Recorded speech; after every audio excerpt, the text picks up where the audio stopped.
Remember back when handshake used to be the standard form of greeting? For as long as we can remember, the handshake has been used as a way to convey trust between friends, colleagues, and even strangers.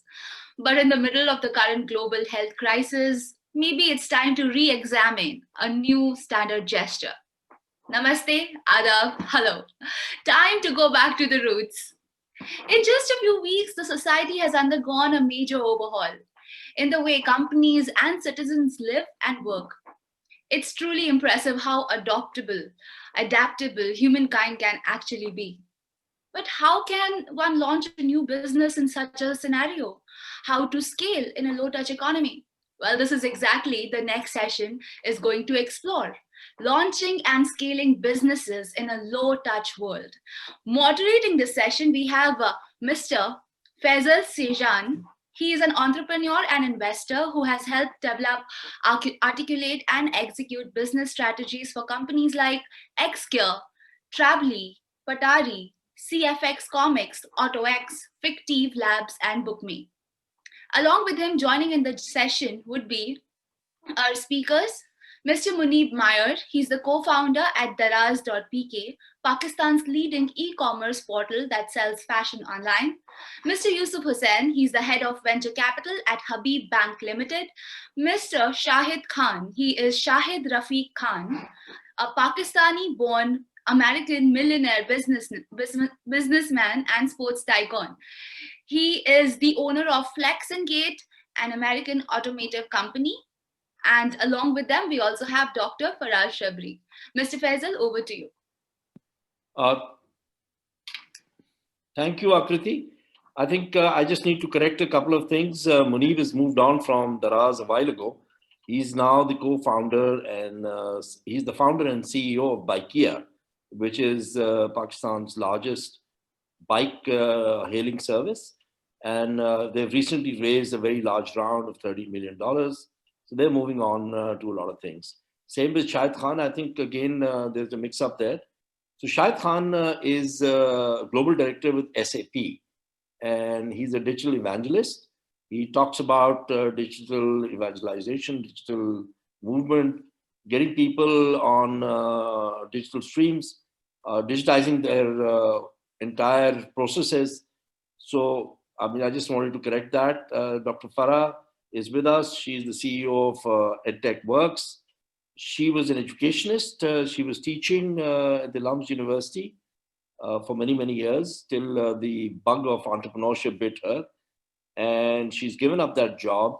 She's now a full-time entrepreneur. She has EdTech Works, which has both applications for schools as well as application for corporates to basically create a totally different environment for learning. So, and Yusuf Hussain. Yusuf is the head of venture capital for HBL, which is Habib Bank Limited, the largest consumer bank in Pakistan. Right. So it's a pretty good panel to talk about what is the low touch world and the challenges of the low touch world, as well as the opportunities. So we all know that a year ago, little over a year ago, the world was very different, right? Like Akriti said, a handshake was standard. It was a manifestation of trust. It was a greeting. It was all those things. Now, a handshake could actually be a certificate of death, right? If I'm being a little extreme, but it could land you in a bit of trouble. So COVID-19, a virus that we've still not understood, the world has still not understood, actually came and devastated. We've lost over 1 million people to this virus, and it continues to ravage different parts of the world. Within weeks, 200 plus countries around the world were affected. We are a very connected world, and the virus traveled from its origins in Wuhan to almost every part of the world. So things changed, and we're looking at that change, and we're saying, okay, yes, it's a reality, but we've got to live with this reality, and we've got to continue doing things. People will still want to consume things. There will always be customers. There will be, there'll be processes that will need to be redesigned and all that. So we'll start straight up with Yusuf, who's going to be dealing with the capital, investment of capital. He's going to be dealing with a host of businesses that will come to him that will want him to fund them. So how is he going to look at these businesses in the context of saying, how do you scale up? How do you grow in a low touch world? So Yusuf, let's start with you. Currency, digitization of currency, that seems to be an imperative now. How do you and how does Habib Bank look at that?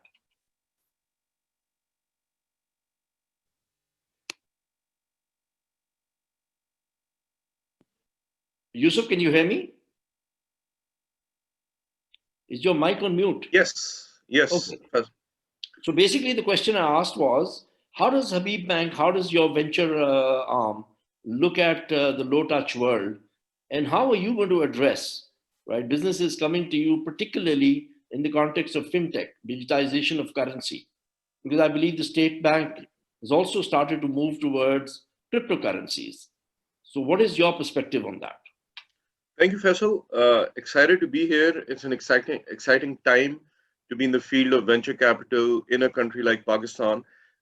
We all know about the great benefits of digitization in terms of larger market exposure, low transaction cost, low transaction time, utilizing unused assets like rooms and so on. So we all know that. What we have seen is, as you were talking earlier as well, that because of COVID and this low touch requirement, many digital businesses have scaled up already. So from one company we funded, Techlets, which puts businesses in touch with micro influencers, to health tech, we know edtech, Zoom. So I think they're all scaling up, already. And now what is good is that the regulators in Pakistan, whether it's the Securities and Exchange Commission or the State Bank, they have really upped their game. And we have sandboxes, for example, with the Securities and Exchange Commission for peer-to-peer lending, for crowdfunding, for digital mutual fund platforms, robots, so on and so forth. State Bank already has the EMI, electronic merchant institution license, which allows you to make payments and take payments. It is bringing in the micro payment gateway. We have some Indian colleagues on board, so that's going to be a bit like the UPI in India.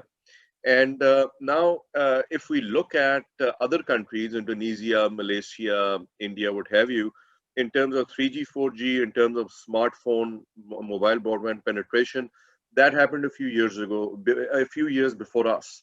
Now that we've had this over the last few years, we have a spike and surge in mobile broadband. Smartphones, I think it's about 80 million, where we have this critical market, and now we have these kind of rails put in by the government. I think it's very exciting. So at HPL, we are still. I just joined recently, and we are getting the investment thesis approved, but it's probably going to be pre-Series A, as one may put it. Maybe some opportunistic seed and Series A as well, but pre-Series A in the area of fintech, and then to support the digital financial inclusion in the country, which has so many benefits. McKinsey estimates it can add $36 billion a year to our GNP by 2025. To support that, agri-tech for farmers, retail tech for small store owners, and actually, I feel the travel and tourism, particularly domestic industry, is going to surge right after the vaccine comes out. So we feel that's a big unbanked sector we want to go in as well. Thank you.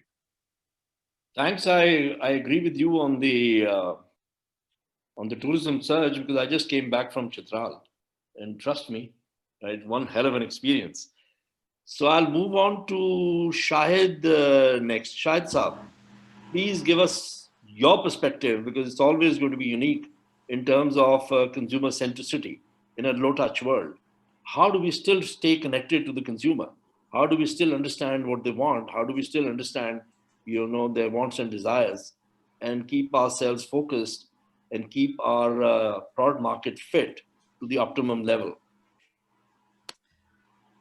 So let me share a very recent experience. I had a new heating system installed inside the house, and there were 4 people involved. There was the specialist who installed, who was supposed to make it work. then there was a contractor, then there was an electrician, and then there was a gas person. So when they all put it up, they will come opportunistically to try to turn it on. And the gas person said, oh, it's working. But when I went to turn on, there was nothing there. So I called the electrician. He came again because of COVID. They have to be very careful. He said everything is working. And I called the contractor and he cannot be found. So I had purchased a smart thermostat called Ecobee. So just for the sake of it, and it was getting cold and everybody was freezing for 2 weeks, I actually went online and searched for chat line for Ecobee. I found it, and the person said in the chat, I was on my phone saying, can you please give me a picture? I took a picture. He said, okay, it's your this model. So then he asked me to take the thermostat off, take a picture, and send it to him. So this is all happening in chat. I'm not playing with the camera app. I'm not playing with photos. It is all happening in chat. So then he, of course, the wiring was correct. He asked me to try something right there. I tried. And then he said, can you actually climb up with the thermostat and send me a picture of this panel? So I sent him the picture, and then he said, okay, can you send me a video? I sent him a video. There was a fuse. Then he came on the video all in chat and said, your fuse is blown. And indeed, the fuse was blown. So the reason I'm telling you this story, this was a very empathic experience for me as a consumer, because I didn't have to play around with different apps and fearing that I would lose him. So it was a delightful experience because they thought through what the end consumer is going to need and go through. So the whole low touch experience in an application like this was fantastic. I haven't seen many others duplicate this thing. Now in the background, whatever the messaging platform they're using, they have integrated through APIs, all the Apple the video and pictures and everything. One place, everything is happening. So that experiential journey is very different, and the ones who are early on are going to succeed, and the laggards are going to find out that this is not going to, the old way is not going to work. So that's one observation. The second one is, for a large enterprise company that is trying to sell to 500,000 customers, suddenly your salespeople cannot travel. So what happens then? So it's been quite a journey with that, and I can go into it a little bit later. Over to you, Faisal. Thank you, Shahid. So, I mean, that's very interesting, right? So it's about experiences. It is still about experiences. It is still about the customer journey, irrespective whether it's high touch, low touch. That focus still has to remain on the customer. You have to anticipate, you have to understand what kind of expectations the customer has, and fashion your response, fashion your platforms, fashion your customer touch points in the same manner that you would in a high touch world, right? The only thing that's different now is that distance that is there between the customer and the business. But it does not mean that we do not, and we are not conscious of the kind of experience that the customer expects from us. Thank you very much for that. Coming on to you, Munib. So you're not going to be riding around on a motorbike in Jakarta anymore, right? And what is happening in Pakistan now? There has been a period where pillion riding was also banned, right? So that must have hit hard. But we're back now. People are back traveling around the city. Intercity mobility is as important as it was. In a city like Karachi or Lahore, between the two of them, you've got almost 30 million, 32 million people, right? And not all of them have transport. There is not much public transport. So Bikea is growing by leaps and bounds. I'm sure your numbers must be radically optimistic. And recently that you've raised the money also, a large chunk of money. And I remember having a little conversation with you. And you said, I want to stay focused right now on what I have to deliver in terms of expectations from my shareholders. So give us an insight into what's happening in bike hailing or bike sharing, and all the other things that you're now doing in the last mile.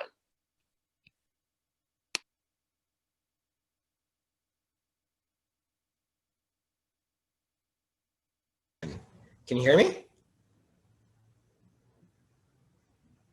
You're on Okay. screen, Muni. Okay, great. Yeah, so I think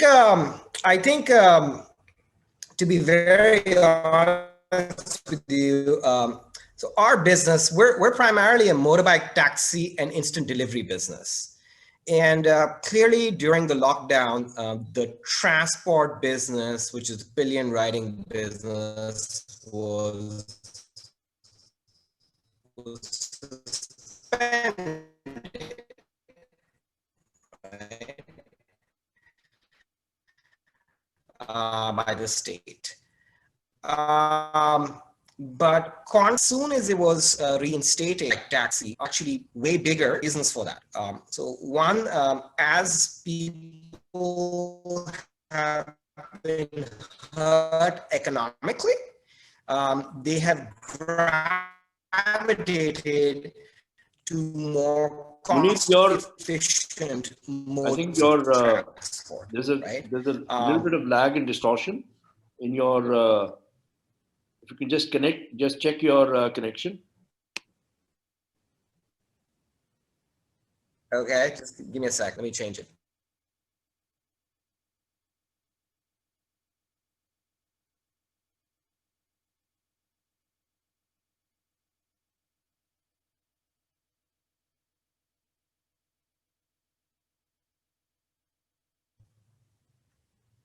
Is that better now?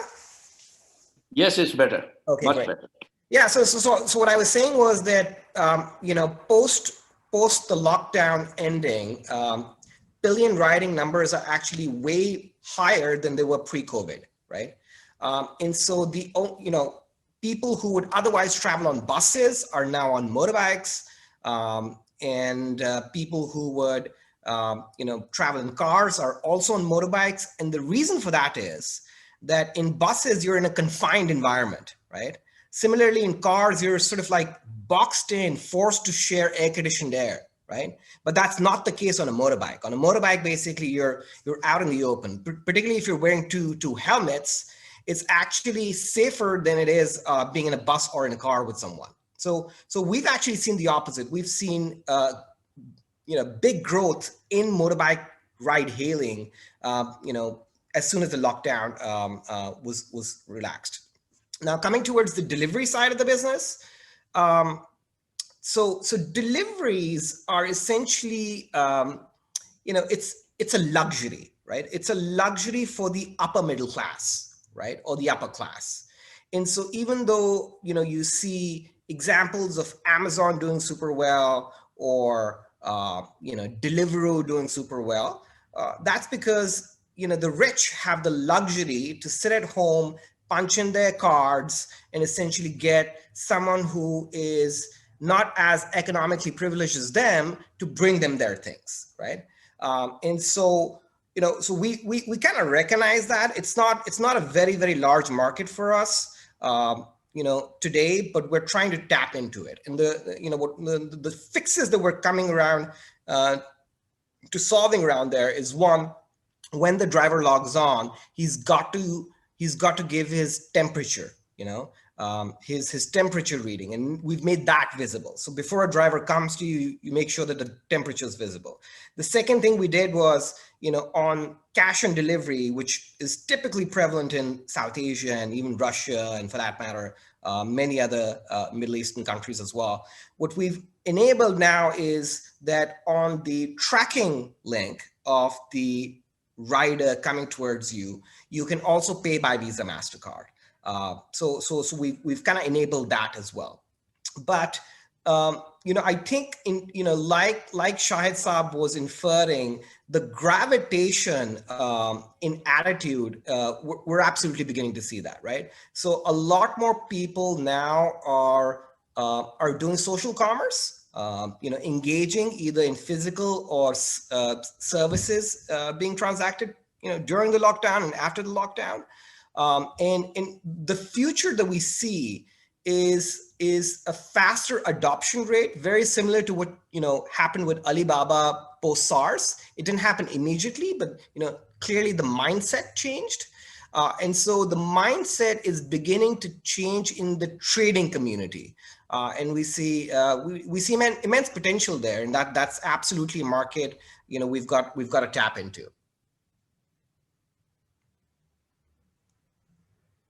Thanks, Vineet. That was a very deep look into how the world is around us, and how a company like Baikia is actually poised for much faster growth simply because of the changing environment. All power to you and to your team. Moving on to Dr. Farah. So Dr. Farah, education, right? EdTech. That's what your company's name is also. EdTech works. Yes, it does work. But there have been challenges. There's been a lot of discussion on how learning can be delivered from a remote perspective, especially for school kids.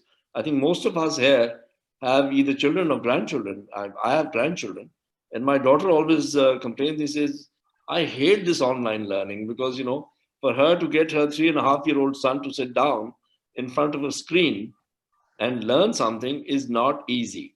So how is EdTech Works dealing with it? What do you see in the low-touch world? Yes. Thank you, Faisal, for giving me this opportunity.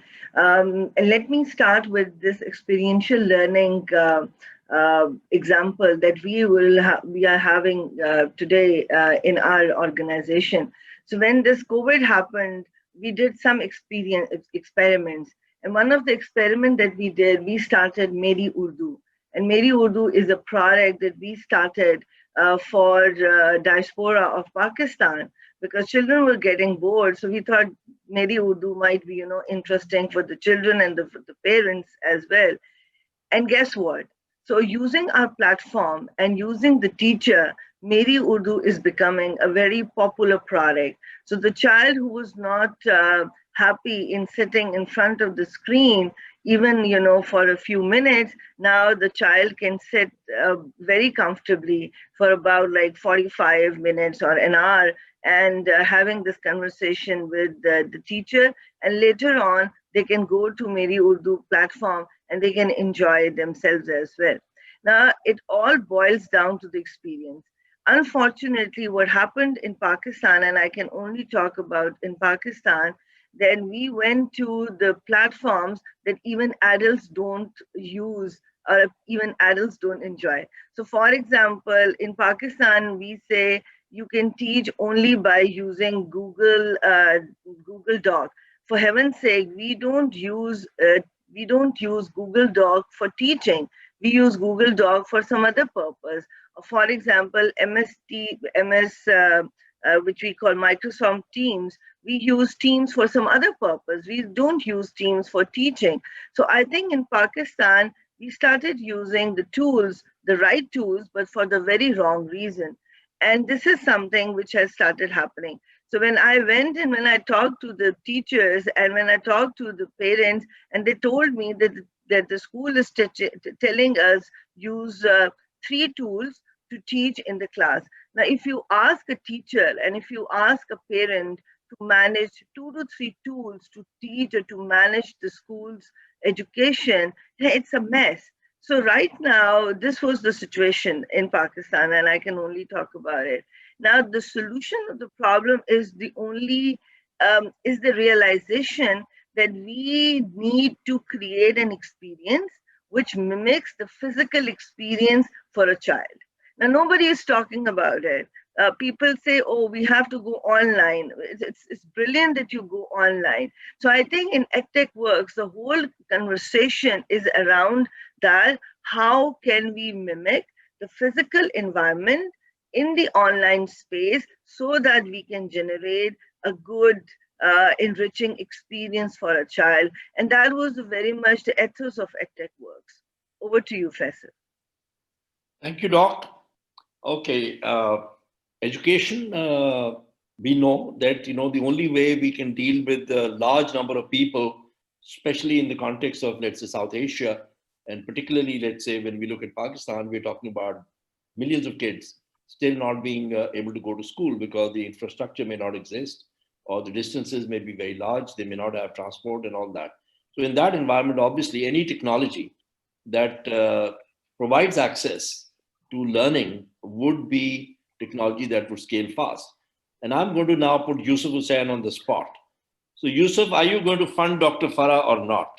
Here is somebody who's got Thank you just very the right kind of platform, right, that deals in an environment which we all know is very, very important, huge numbers, right, and she has just the right platform.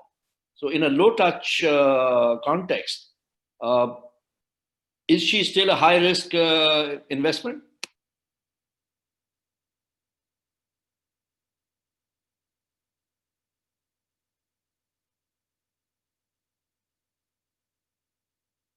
Yusuf, you need to unmute your mic, unmute your mic.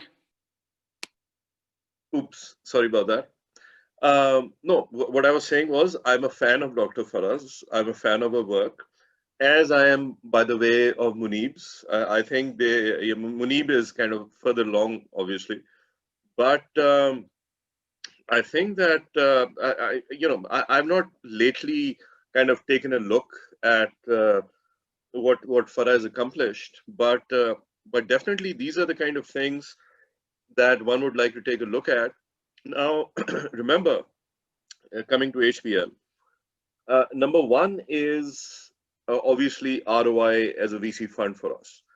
But the second thing is like the president puts it, and really, I mean, his global exposure and the rest of the CXO team, they've got tremendous global exposure. Like he puts it, we are an internet company with a banking license, right? We've seen telcos or auto companies with similar thinking. Now here the intent is strong, and that's what they want to do. So whenever we do an investment, other than ROI, we also look at how it helps the bank's digital journey. We also look at how it helps digital financial inclusion in Pakistan, which is just, I think, absolutely critical for Pakistan. And then how does it help the larger entrepreneurship community? But certainly, Faraz is the kind of business which I expect should be taking off. I think she identified the problem very well. If she can make it, if she can make her content engaging for students, if she can make it easy to use for students, parents, teachers, if the payment infrastructure is easy to use, then I think she's off to the races, and we would love to take a look at what she's doing. Wonderful, thank you. So let me change the sequence a little bit. Munib, I'm going to come back to you. So in terms of, you've raised a fairly large sum of capital, and that obviously is going to be, there must be focus, like you had mentioned to me, right, on how you want to grow the company. So where do you think is the maximum value that Baikia is going to bring to its shareholders, to its investors, in terms of, the growth trajectory, and in terms of, taking it to $100 million and $1 billion company, because it has the potential to do that. Where do you see that happening at the earliest in terms of the trajectory of growth? Yeah, so I think as far as our investors are concerned, they have invested in potentially a very large opportunity, right? So they haven't invested in a SME. So if I go back and tell them that we are going to go and become profitable, which we can, by the way, in a year and a half, they'll be like, why, right? When the opportunity is so big. So I think in terms of where the pockets of opportunity really lie, I think they lie in the intersection of three things. One is transport, which allows us to have the network and the availability required to have a footprint larger than anyone instantaneously. So that's the first thing. So that will prevail, right? The second thing is a network of small retailers, right? How quickly can we enable these small retailers to connect with people in a city? And the third is around payments. How quickly can we enable not just small retailers, but individuals in a city to payment services? And when I talk about payment services, what we are working on is really trying to automate cash on delivery and enable cash in and cash out facilities. So one side digital, one side cash. So I think this, this intersection of transport, deliveries and payments is in itself is a tremendous opportunity. Again, we're hyper local, so we're only within a city, and we're only trying to solve this for within the city. But if you're locked down in your house, as most people were during the lockdown, that's what matters. You would want the same sort of speed of services or goods as you would have had you taken half an hour or an hour out of your life and gone to a mall. Thanks, Munib. Before I let you go, you use the word luxury for deliveries, right? That's a very interesting perspective. I had never thought of it that way, even though, there's a friend of mine who deals with the luxury industry, and he defined luxury as anything over and above what you would normally pay for or you would expect a new experience or a better experience. Is it going to remain a luxury? And my other question, when is WeChat coming to town? So I'll answer your second question first. I don't think WeChat is coming anytime soon. I think WhatsApp has already pervaded, right? And I think that opportunity for WeChat has pretty much been lost. On the other hand, WeChat type payments, when are they coming? I think they should be coming. I think a lot of people are trying that, and I think that those should be coming soon, right? I would presume 12 months from now. So, but the reason I call deliveries a luxury is that, when someone comes and delivers something to you, there's a cost involved.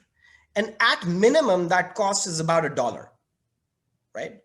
Now, for that $1 delivery to be free, the average order value of the transaction needs to be high enough, right? So when people say, oh, we're ordering food, but the food has an average order value of like $2.50 or $3, like, where is that dollar in delivery cost going to come from? Is the customer going to be willing to pay? Highly unlikely, right?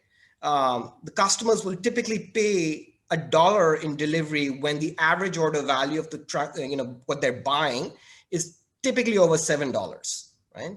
So you're obviously seeing a lot of growth in food deliveries or concierge deliveries in India and in Pakistan, but that's at the behest of VCs bleeding money, right?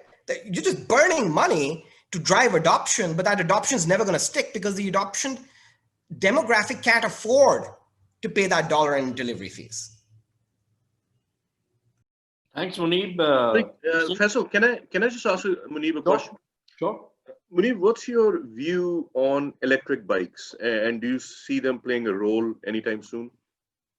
So just for context, I'm a huge fan of electric bikes. I actually used them for about a month in Hangzhou, where Alibaba is headquartered. Love them, but I'm negative on them in Pakistan. And the reason I'm negative on them in Pakistan is two-pronged. First and foremost is that the cost of the electric bike is too high. You can get a brand new motorbike in Pakistan for about $300. You can get a used motorbike in Pakistan for less than $100, right?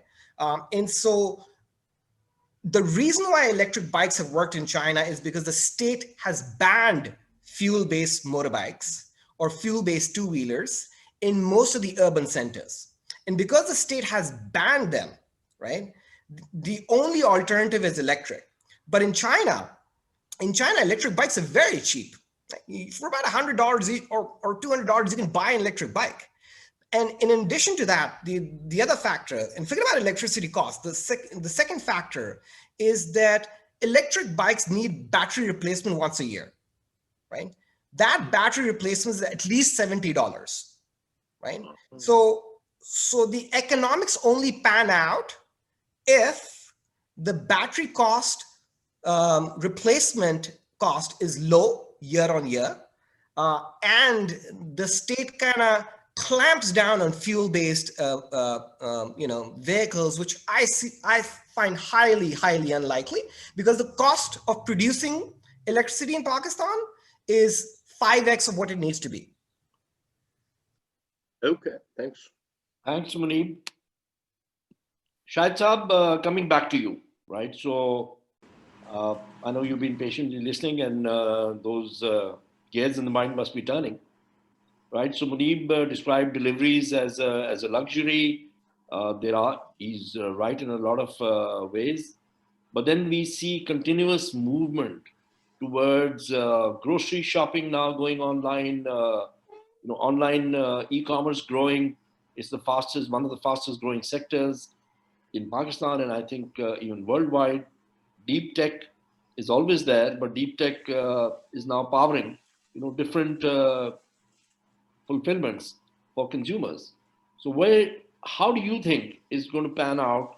I mean, a company like Bikea, uh, company like Faraz in terms of edtech works, right? So all these companies are what we call new age. They are entrepreneurship 4.0, and they're now in a very different world. And then we have Yusuf Hussain, who's going to look at these companies and say, should I fund or should I not fund? And he's going to look at ROI. He's going to look at his fund's growth. He's going to look at the return, right? There will be a bit of context in terms of saying, okay, we need to do some of the right things also.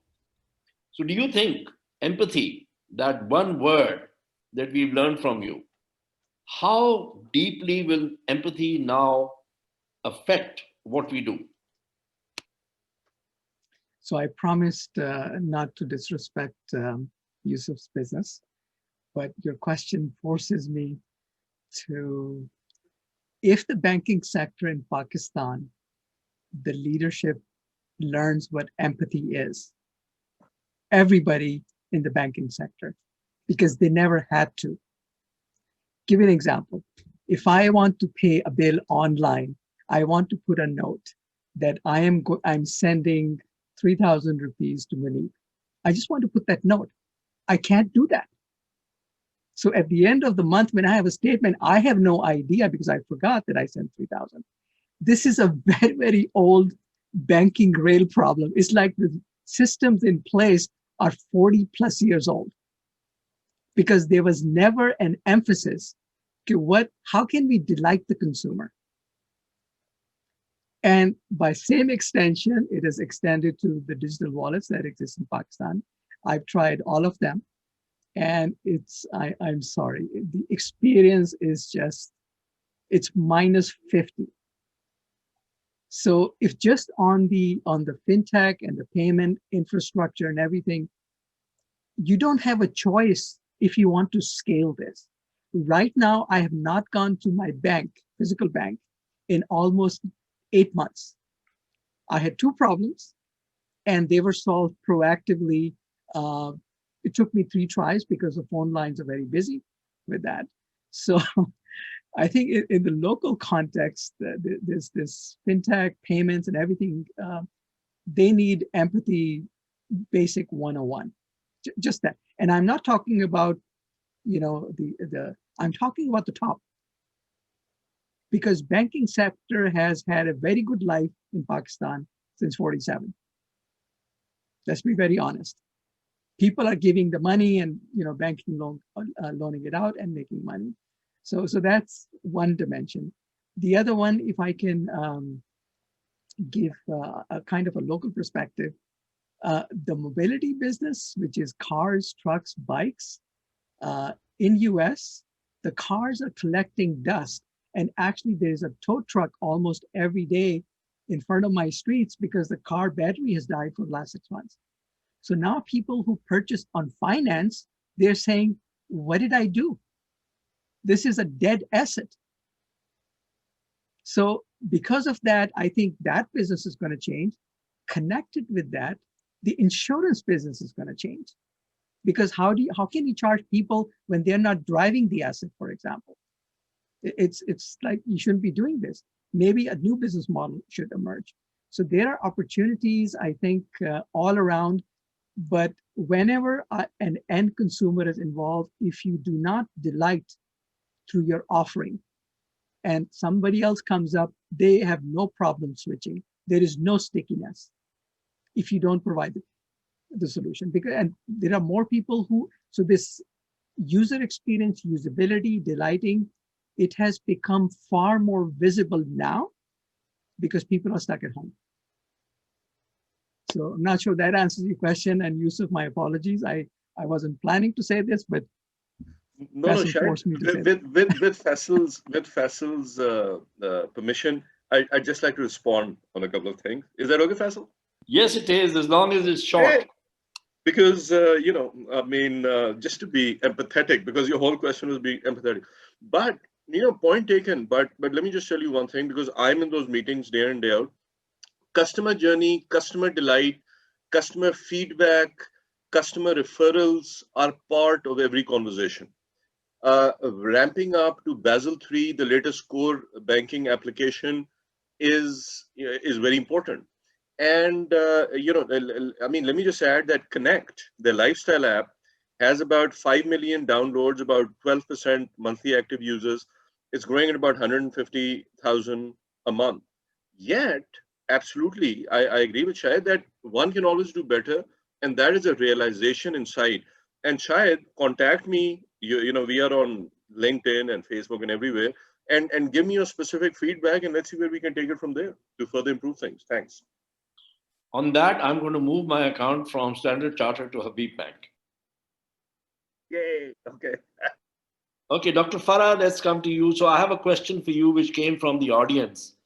And the question is, it seems like you're addressing the private school systems and not the state schools. Where is the barrier? We all know that the state schools are where, a bulk of the children are going, right? Still almost about 80%, if not more.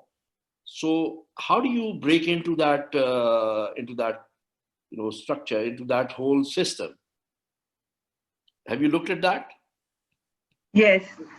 So thank you for asking the numbers that Yusuf needs. Yeah. So thank you for this question, the audience. So when I look at the state school, I study different models. So one thing that we need to understand that whenever there is an intervention in the state school, either it is some NGO funded or there is some funding from abroad. So it comes for a year or so. When the funding dries up, the whole project gets killed. So we don't want that kind of an intervention. We want a self-sustainable intervention. Now, when I look at that, so I came across different models. So if I give you the perspective of Punjab, which is the biggest province in Pakistan, approximately more than 50,000 schools are there only in Punjab. Now, when you are talking about empowering 50,000 schools only in Punjab and millions of children who are going to the schools here, you really need to think at a very big scale. Now, the problem is when we look at EdTech, we think of a tablet. When we think of EdTech, we think of a laptop, and we need to grow out of this to a greater extent when we are trying to solve a problem at the state school. Now, the model, when I kept on looking at it, the model that I understood, that perhaps when we digitize the school teacher, when we train the school teacher, when we make the teacher empathetic to the student, perhaps that is something which is perhaps doable to begin with, and then it can trickle, it will have trickle down effects to the students. And remember, I'm talking about more than 50,000 schools in Punjab only. So you can't change 50,000 schools overnight or perhaps even in a year. However, you can have a strategic plan. But if you want to bring tablet in the schools, if you want to bring laptops in the school and give it to each hand of the child, that is not gonna possible. So that is a no-no system for me. However, one thing which is already happening in all the provinces in Pakistan, and that is the computer lab, which are available not in all the schools. However, about 20 to 30, as far as my knowledge is concerned, about 20 to 30 state schools have computer labs, and the computer labs are only collecting dust. Now, those computer labs can be activated as a weekly kind of an activity for these students. So, Faisal, when I look at the state school, I look at this perspective, which is scalable, which is doable, which is empathetic, and the state schools can use it. So I'm borrowing one more minute for you. There was a representative from the Sindh government, and she was saying that we had a very interesting program which we have implemented with the local edtech company in some schools of Sindh. However, we could not scale it up. Why? Because we cannot buy these many tablets. Here we go. You cannot scale these kind of ambitious edtech solutions at the state level. Over to you, Faisal. Thank you, Doc. So one other perspective is the technical education, right? Technical skill training. So I know that you're involved with the TEFTA, Punjab, which is the technical training institutes, and they're scaling up fast. They're getting a lot of funds. They're getting a lot of funds because there is a realization that you don't need a 4-year degree. You may do a 6 months technical course and you start earning, right? And you keep on, keep progressing down that road. And eventually you have a 2-3 year diploma, and that qualifies you to then become a supervisor. All those things happen. So how is that working out? I believe you have something like, what, 8,000 students? Yes. So as of today, about 5,000 TEFTA students are using EdTechWorks platform and getting e-learning programs while sitting at their homes during the COVID. And so 5,000 students are empowered with the help of their teachers and the whole infrastructure of the TEFTA, and of course using EdTechWorks' platform. And for me, it was very challenging, and I was looking at it because I'm a baby platform, considering the other platforms are how these, 5,000, and, Shahid is sitting over here, and Shahid can think about it. Okay, 5,000 students, and how many complaints, and, hundreds of teachers, and how many complaints. So we were like, and we wanted to be a very empathetic organization where the CEO is handling the complaints herself. So yes, we managed to do it. Again, we managed to do TEFTA because they are not kids. They are more responsible. One other thing that TEFTA has made sure that these 5,000 students had the access of the laptop. Now, this is also very important. You have to intervene with technology where it is needed. So with the school, I didn't recommend the intervention with laptop or with tablet because it's not possible. With TEFTA, yes, it is possible. So right now, 5,000 students. In the next quarter, another lot of 5,000 students, and then in the next quarter, another lot of 5,000 students. So they plan to train about 15,000 students in these 9 months with the help of this all online environment. And I think this is a great story as well. So you can do these kind of interventions if the environment is right. Thank you, Doc. Sadaf, is Yasmin there in the waiting room? Can we get her in?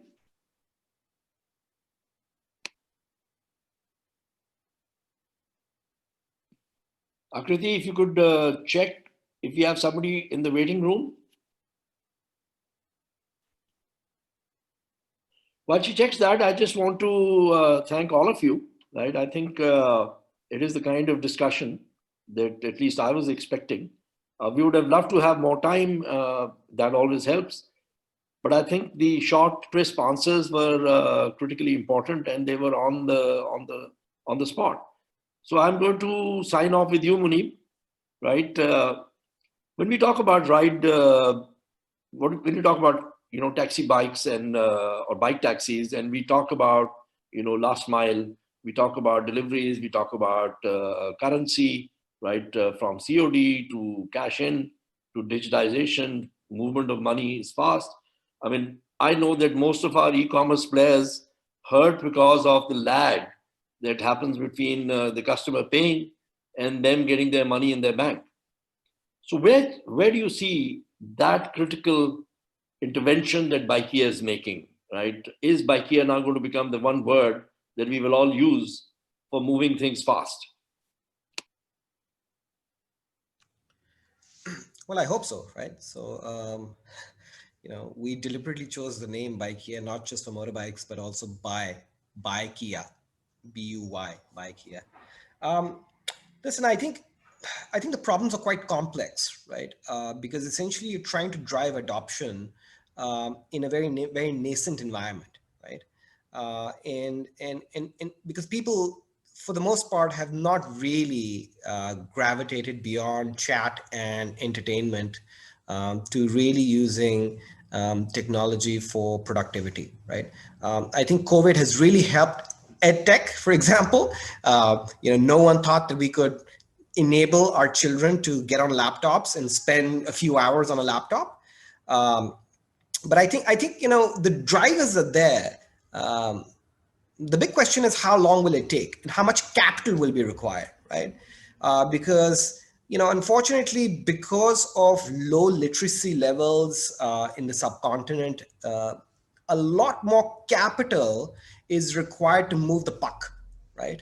Also because we're very unfortunate that none of us actually searches and types in our own language, right? Like we're speaking in English, we're typing in English, but we are worlds apart. We're polar worlds apart from the masses, right? The masses aren't speaking in English, debating in English, typing in English on a keyboard, or for that matter, their smartphone. So I think that hurdle is going to be harder in all of South Asia, except I would say Sri Lanka.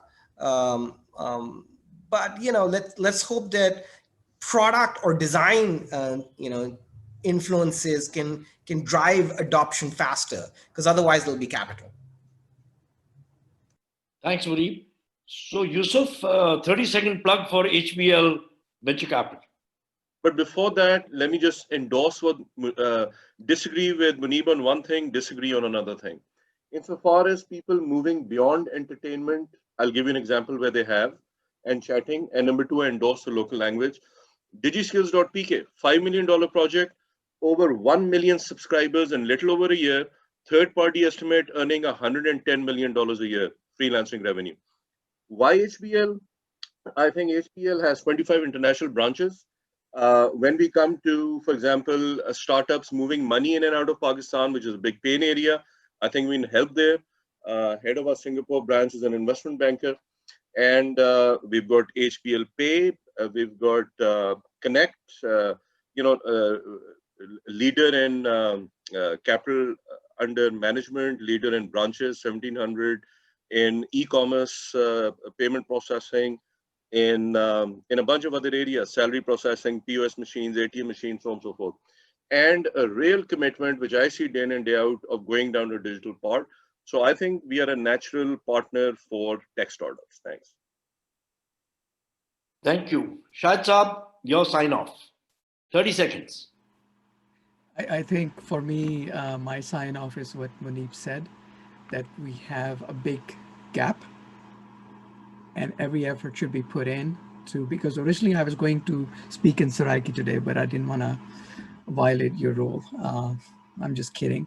So I think he said it wonderfully, saying we should not be looking at the high end of the market. We need to be more empathic. In fact, there is more creative solution to bridge this gap. So I fully understand what he said. Over to you. Thank you. You've been a wonderful panel. I've thoroughly enjoyed the conversation. Hopefully we'll have more of these conversations. Thank you very much, all of you. I've now got to exit and move on to another panel discussion. It's been wonderful. Thank you, Thai Global, for giving us this opportunity to have this panel and have this conversation. Thank you very much, all of you. Everyone. Thanks much, Faisal. Thank you, Great everyone. job. Thank you to Ty as Great well. panel. Thank you. Bye-bye. Bye-bye.